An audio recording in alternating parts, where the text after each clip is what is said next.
WhiskyJason here, whiskey from the viewpoint of an American over here in Germany, often reviewing rare and exotic whiskeys. This is not rare, this is not exotic, but we don't have it in Germany yet. We don't even have it in Europe yet. Green River Kentucky Straight Rye Whiskey. We have 47.5% ABV. We have the DSP Kentucky 10, so the 10th distillery ever built, ever registered legally in Kentucky. And here, the pride of Owensboro, Kentucky.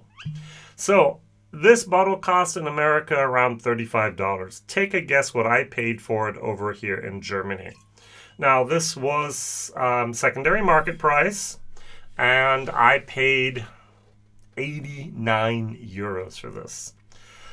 Crazy, isn't it? All right, so that was before I knew I was going to be in the States between Christmas and New Year's, and before I bought my other plane ticket to be in Texas in April. But hey, I have it, and I can do a review. I can do a bottle share, and that's a lot of money for this. All right, that's a lot of money for something that's $35 in the States that I saw almost everywhere. Another thing that's around $30-some in the States is Bullet Rye 95% ABV. I have a little bit left in here from my German video, so I'll just top it off just a tiny little bit. This is 95.5, so 95% malted barley, 95% rye, 5% malted barley. This is identical, 95% rye, 5% malted barley. Is this made at MGP? No. This is their own juice from Green River. So if you ever see a 95.5 mash bill, and it's not from Indiana, it's probably either now going to be from Bardstown Bourbon Company, BBC, or it's going to be from Green Rivers, which they own. Bardstown Bourbon Company now owns Green River. And so that's that. All right, so 47.5% ABV, 45% ABV. Let's just nose this first. Now, most of us have been brainwashed, and I'm using the term brainwash on purpose, to believe that rye is 95.5 like Bullet. There's a whole lot of rye out there that's made by MGP and independently bottled. And some of it has been transformed through different aging conditions, through different finishings, through re-racking into new wood or toasted barrels and so on. And that's just fine. But rye can taste a whole spectrum of flavors. One of my favorite bottles out there for rye is Lot 40 Rye, Canadian rye. Love it. I have that eucalyptus, a little bit menthol moment. If you can get your hands on a bottle of TX rye, oh, pecan pie, it's great. If you can get your hands on a bottle of Rittenhouse, barely legal rye, 50%, wonderful. I think one of the best, if you can't get this and you want to just drink something on the rocks, Jim Beam Rye, great.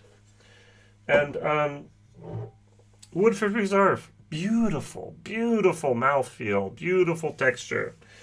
Just a great product. Michter's, can't go wrong. Where was this made? Brown-Forman, back then. Please, Michter's, I'm not going to get tired of this. Put distilled by on your bottle so I know if you made it yourself or if it's sourced whiskeys. And even this is great. The Jack Daniel's Bonded Rye, Tennessee Rye Whiskey, 50%. Value for money. Absolute great. And now we have another great little bottle here into that plethora, I don't use that word often, but why not, of different rye whiskeys at an affordable price. And that's going to be my question of the day is, what is your, I'm going to use the word daily drinker, daily sipper for rye. Now, to be honest, I recommend this all the time for cocktails. If anyone's going to make a cocktails, 95.5, 45%, cheap, good, great. If you want to be sipping, I would go up a little bit. I would go to the Rittenhouse. I would go to the Michter's. I would go to the Woodford Reserve. And if you want to have a cheap sipper, Jim Beam rye. We don't have this, so that would also be one of those better. This has a lot more of a spearmint. I get brown sugar, spearmint, oak, cinnamon. If I were reviewing this blind, I would have said, oh, a barely legal rye. Why would I say a barely legal rye? Because it doesn't have that punch that I'm so brainwashed into thinking that 95.5 rye has to have. I think Hard Truth. They have a 94.6. Is that a rye even? That's their sweet mash bill rye. This is okay. Well, this was their barrel strength, uncut, unfiltered.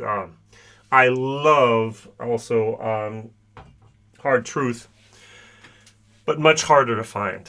These are fairly readily available. Good. On the nose, C plus, B minus. B minus. On the palate,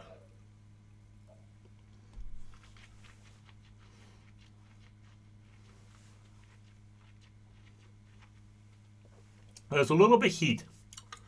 Yeah, Jason, it's 47.5. The Rittenhouse isn't as hot. It's that white pepper, black pepper, whatever you want to call it there. This is a C plus for taste.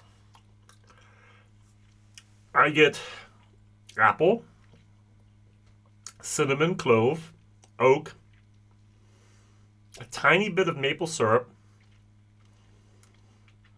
brown sugar, creme brulee.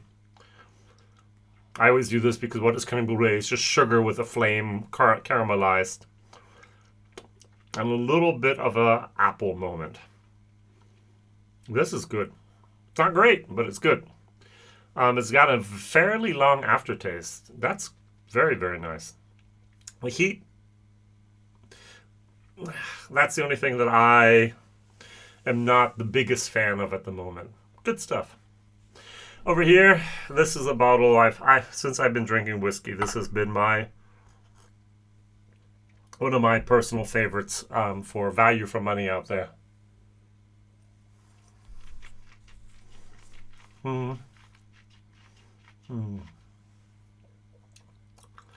That is good. Grassy, dill, rye.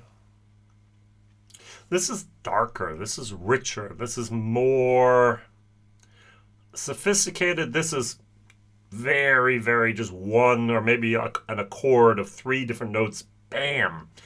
It comes, it stays, it remains. This has a little bit of transition and fluctuation, which I highly, highly love. Yeah. So, on the nose, B minus. On the palate, C plus.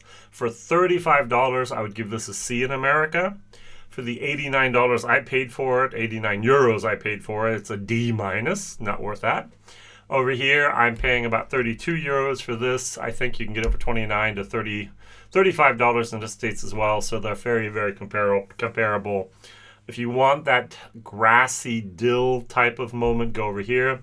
You want more of a spearmint type of moment with a little bit of clove and cinnamon, go over here.